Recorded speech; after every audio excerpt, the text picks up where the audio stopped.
राधापुर गांव में शांता और सुमन नाम की सौतेली माँ और बेटी रहा करती थी। शांता सुमन का बिल्कुल ध्यान नहीं रखा करती थी और उसे बेवजह मारा पीटा करती थी। वो अपने पति किशोर के सामने प्यार जताने का नाटक किया करती थी। ले बेटी, कुछ खा ले, दिन पर दिन कमजोर होती जा रही है। शांता, तुम सुमन का कितना ध्यान रखती हो? सुमन अपने पापा को ये सच्चाई नहीं बताती थी और चुपचाप सारे दर्द सहती थी। ऐसे ही कुछ महीने बीते। शांता पेट सी थी। ये बात बहुत खुश होकर वो अपने पति किशोर को बताती है। सुनिए जी, मैं माँ बनने वाली हूँ। सच में? मैं बहुत खुश हूं। तुमने मुझे बहुत बड़ी खुशी दी है। सुमन को पता चलेगा तो वो कितनी खुश होगी। किशोर भी सोचकर खुश होता है। शांता मन ही मन सोचती है, ये अच्छा मौका है इस लड़की को घर से निकालने का। इसने मेरी नाक में दम कर रखा है। अब तो इसको निकलना ही पड़ेगा घर से, नहीं तो ये मेरे बच्चे का हिस्सा भी खा लेगी। तभी एक सुबह शांता चिल्लाती हुई भाग रही थी। बचाओ बचाओ, ये मुझे मार डालेगी। क्या हुआ? तुम चिल्लाती हुई भाग किस ले रही हो? सुमन के हाथों में छुरी है, वो मुझे मारना चाहती है और मेरी ओर ही आ रही है। किशोर सुमन के हाथों में छुरी देखकर कहता है, अरे अरे, तुम क्या कर रही हो? छुरी से अपनी माँ को मारोगी क्या? जिसने तुम्हें माँ जैसा प्यार दिया, आज तुम उसकी जान लेने पर तुली हुई हो। भला ऐसा कोई करता है क्या? पापा, ये सच नहीं है, झूठ है। मैं ऐसा क्यों करूंगी? आप मुझे गलत समझ रहे हो, मेरी बात तो सुनो। उसने रोते हुए सच्चाई बताने की कोशिश की, पर किशोर उसकी एक भी बात सुनने को तैयार नहीं था। उसने कहा, सुमन, तुमने ऐसा क्यों किया? निकल जाओ मेरे घर से बाहर। और सुमन को घर से बाहर निकाल दिया। बेचारी सुमन रोते रोते जंगल की तरफ चल पड़ी और बीच जंगल में पहुंच गई। वहां एक पेड़ के नीचे वो बैठ गई और सोचने लगी, मैंने कोई गलती नहीं की थी, फिर माँ ने ऐसा क्यों किया? वो ऐसा सोचकर रोए जा रही थी। तभी उसे एक शेर की दहाड़ सुनाई दी। वो डर गई और सोचने लगी, बाप रे, इस जंगल में तो मुझे बहुत खतरनाक जानवर मिलेंगे। मुझे इन सब से बचकर रहना होगा। मुझे इस पेड़ पर घर बनाकर रहना चाहिए, वरना ये जंगली जानवर मुझे खा जाएंगे। मैंने आज तक पापा को सच नहीं बताया। पापा को सच पता चलना चाहिए था। ऐसा सोचकर वो जंगल की तरफ चल पड़ी। कुछ बांस की लकड़ियां इकट्ठी करके एक सुंदर घर उस पेड़ पर बना दिया। जब घर बन गया तो उसने सोचा कि वो आराम से रह सकती है। जंगल में सेब फल लाकर खा लेती और पास की नदी में नहा लेती थी। एक बार रोते हुए सुमन ने सोचा, माँ देखो ना, पापा ने सच्चाई जानने की कोशिश ही नहीं की। भला मैं झूठ क्यों बोलती? सौतेली माँ की बातों में आकर मुझे घर से निकाल दिया। आप ही बताओ माँ, ये कितना सही है? अगर आप होती तो मुझे ये दिन ना देखना पड़ता। सुमन रोने लगी, पर उसे पापा की याद आ रही थी। वो पापा के पास जाना चाहती थी, पर डर के मारे जा नहीं सकती थी। एक दिन फल चुग रही थी, तभी वहां एक औरत आई और जोर जोर से रोते हुए कह रही थी, क्यों भगवान मुझे जिंदा रखा? किसी जानवर के हाथों मुझे मरवा देते तो अच्छा था। और वो रोना शुरू कर देती है। ये सुनकर सुमन उसके पास जाती है। दादी माँ, आप कौन हो और क्यों रोई जा रही हो? बेटा, मैंने अपने बेटे की शादी करवाई थी।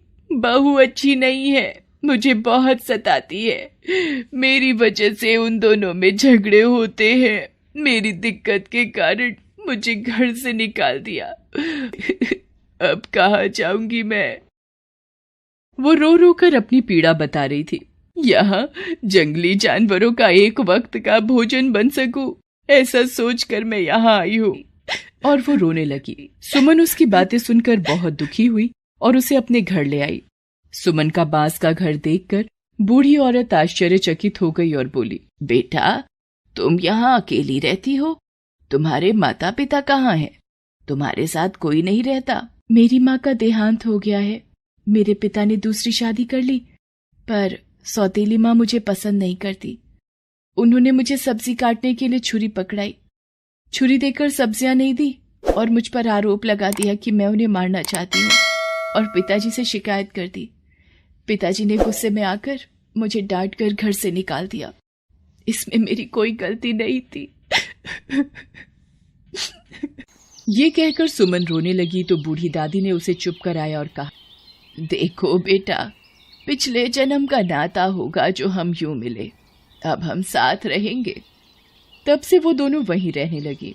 कुछ महीने बाद उन्होंने जंगल में फल तोड़कर बेचना शुरू कर दिया, जिससे वो पैसे कमाने लगी। सुमन जब एक बार फल बेच रही थी तो उसकी सौतेली माँ वहां आ गई। उसने सुमन से कहा, बेटी सुमन, मुझे माफ कर दो। तुझे घर से बाहर करने के बदले मुझे भगवान ने अच्छी सजा दी। क्या हुआ माँ? मेरा पैर फिसल गया था, मैं गिर गई और मैंने अपना बच्चा खो दिया। तुम्हारे पापा बहुत दुखी हुए। मैंने उन्हें सारी सच्चाई बता दी, पर किशोर ने कहा, ये तुमने क्या किया? अनजाने में तुम्हारी बातों में आकर फूल सी बच्ची को मैंने घर से निकाल दिया। पता नहीं वो किस हाल में होगी और कहाँ होगी। और वो मुझ पर चिल्ला रहे थे तो उनको दिल का दौरा पड़ गया। अब वो बस तुझे ही याद करते रहते हैं। घर चल बेटी, मुझे पापा से मिलना है। शांता सुमन को लेकर घर की ओर चल पड़ी। किशोर सुमन को देखकर बहुत खुश हुआ और उससे माफी मांगता है। बेटा, हमें माफ कर दो, हमने तुम्हारे साथ बहुत गलत किया। सुमन कुछ पैसे देकर जंगल की ओर चल पड़ी। किशोर और शांता उसे रोकने की बहुत कोशिश कर रहे थे, पर वो नहीं रुकी। जंगल में जाकर बूढ़ी औरत ने सुमन से पूछा, बेटा, तुम्हारे मम्मी पापा का मन बदल गया था तो तुम वहां क्यों नहीं रुकी? दादी माँ, अभी तो उनका मन बदल गया था, पर बाद में फिर दोबारा मन बदल जाता तो मैं क्या करती? और दूसरी बात, यहाँ तुम भी तो अकेली रहती। तुम अपना सब कुछ छोड़कर आई हो, तो आपको मैं अकेला कैसे छोड़ सकती हूँ? बेटा, तुमने अनजान औरत के लिए इतना सोचा, मैं तुम्हारी शुक्रगुजार हूँ। और दोनों फल बेचकर सुखी सुखी रहने लगी। जंगल में एक दूसरे का सहारा बनी। तभी एक दिन बूढ़ी औरत का बेटा ढूंढते हुए जंगल की ओर आए। माँ, आपकी बहू आपको बहुत याद कर रही है। आपके जाने के बाद वो छत से गिर गई और उसे अपनी गलती का एहसास हो गया। तब से ही आपको बहुत याद कर रही है। तो तू क्या चाहता है बेटा? माँ, आप हमारे साथ घर चलो, हमें आपकी जरूरत है। नहीं नहीं, मैं अब तुम दोनों के बीच नहीं आना चाहती। मैं यहीं पर खुश हूँ और कोई परेशानी नहीं लेना चाहती। तुम घर जाकर बहू की सेवा करो और खुश रहो। पर माँ। नहीं बेटा, अब मैं चाहकर भी घर नहीं आ सकती। मैं तुम्हारा भरे पूरे परिवार को बिखेरना नहीं चाहती। मैं यहीं पर ठीक हूँ। यहाँ अपनी छोटी सी दुनिया है जिसमें मैं खुश हूँ और किसी तरह की कोई टेंशन नहीं लेना चाहती। तुम जाओ बहू के पास, बहू को तुम्हारी जरूरत है। बेटा मुंह लटकाकर वापस चला जाता है। दादी माँ, आपको आपका बेटा लेने आया था तो आप क्यों नहीं गई? आपकी बहू को भी आपकी जरूरत है। आपको शिकायत थी कि आपकी बहू आपसे खुश नहीं, पर अब तो आपकी बहू ही आपको बुलाना चाहती है, फिर आप क्यों नहीं गए? बेटा, ये दोनों सिर्फ मुझे काम के लिए बुलाना चाहते थे, क्योंकि अब बहू से काम नहीं हो सकता। इसलिए मुझे एक नौकरानी के रूप में मेरा बेटा मुझे घर लेने आया था, जिससे उसकी बहू की सेवा हो सके। पर मैं नहीं जाना चाहती हूँ, क्योंकि जब मेरी बहू ठीक हो जाएगी तो वो फिर से मुझे लात मार कर भगा देगी और दोबारा मैं ये अपमान नहीं सह सकती।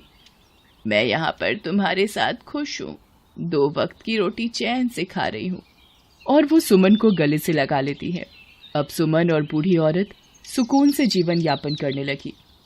फल बेचकर जो भी मिलता सुकून से खाती और खुश रहती थी, अपने परिवार से दूर, अपने बांस के घर में। अब उन्हें किसी की जरूरत नहीं थी।